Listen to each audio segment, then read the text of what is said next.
Selamat datang di Telaah Mendalam kita kali ini. Kita bakal ngulik nih catatan kuliah ekonomi pembangunan 2 dari Dr. Sri Maulida yang ada bawa.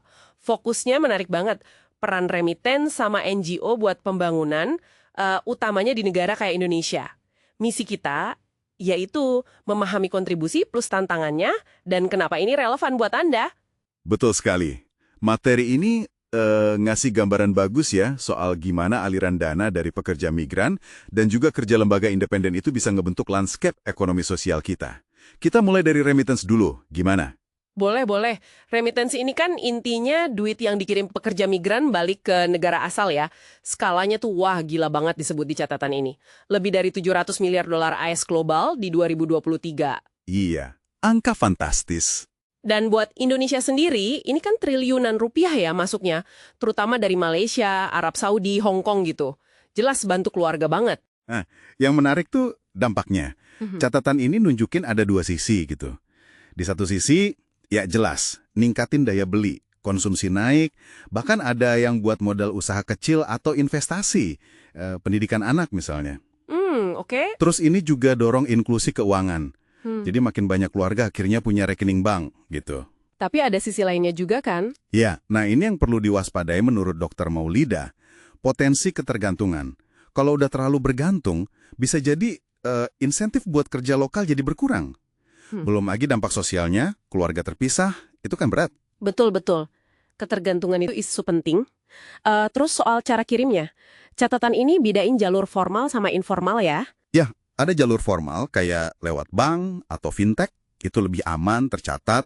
Tapi jalur informal, misalnya titip teman atau lewat jasa pengiriman gak resmi, itu ternyata masih banyak dipakai. Kenapa gitu ya kalau lebih beresiko? Biasanya sih dianggap lebih cepat nyampenya, atau mungkin biayanya dirasa lebih murah. Bisa juga karena akses ke layanan formal masih susah di beberapa daerah, baik buat yang ngirim maupun yang nerima. Itu tantangan juga. Oke, jadi itu soal remittance ya. Nah, selain aliran dana perorangan ini, ada lagi pendorong pembangunan lain yang disebut di materi ini. Maksudnya NGO? Atau kalau di kita sering disebut LSM ya, Lembaga Swadaya Masyarakat. Nah, itu dia. Organisasi independen, non-profit, fokusnya isu sosial, lingkungan, kemanusiaan. Apa sih ciri khasnya menurut catatan ini? Intinya 3. Independen dari pemerintah, nggak cari untung, dan fokusnya pelayanan publik atau advokasi. Sifat nirlabanya itu kunci. Perannya juga macam-macam banget ya disebut di sini.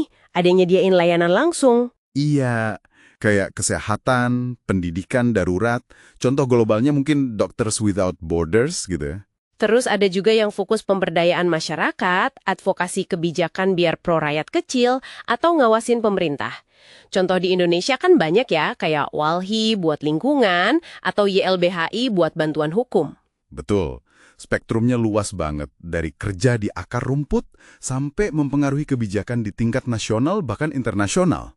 Nah, soal dana nih, mereka dapat duit dari mana buat jalanin semua program itu?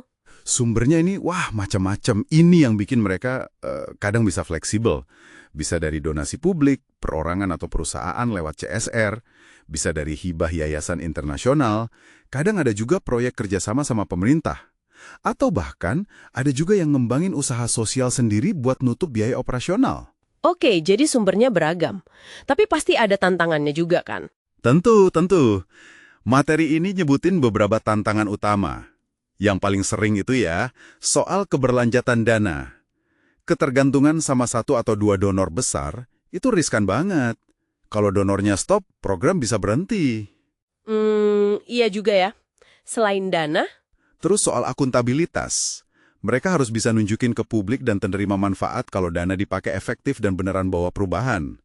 Regulasi pemerintah kadang juga bisa jadi hambatan. Atau malah kurang mendukung.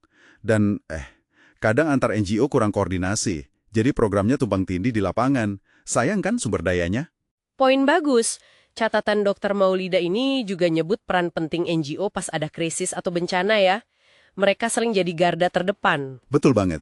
Karena mereka biasanya lebih fleksibel dan punya jaringan langsung di komunitas. Jadi bisa respon cepat. Kontribusi mereka ke SDGs, tujuan pembangunan berkelanjutan PBB, juga ditekankan ya. Kayak pengentasan kemiskinan, aksi iklim. Iya, mereka kontributor penting di situ. Makanya, kolaborasi antara NGO, pemerintah, dan sektor swasta itu jadi kunci biar dampaknya maksimal. Oke, jadi kalau kita tarik benang merahnya nih, dari catatan kuliah ini, apa ya intinya? Jelas banget kalau remittance sama NGO itu dua-duanya kekuatan besar ya dalam pembangunan, terutama di negara berkembang. Iya, remittance itu kayak suntikan dana langsung ke rumah tangga, nambah daya beli. Sementara NGO, mereka lebih ke ngisi celah layanan yang mungkin belum terjangkau pemerintah, plus mendorong perubahan sosial dari bawah. Keduanya punya kekuatan, tapi juga ada kelemahan atau tantangannya masing-masing. Dan ini nunjukin kalau solusi pembangunan itu nggak cuma datang dari atas, dari pemerintah aja.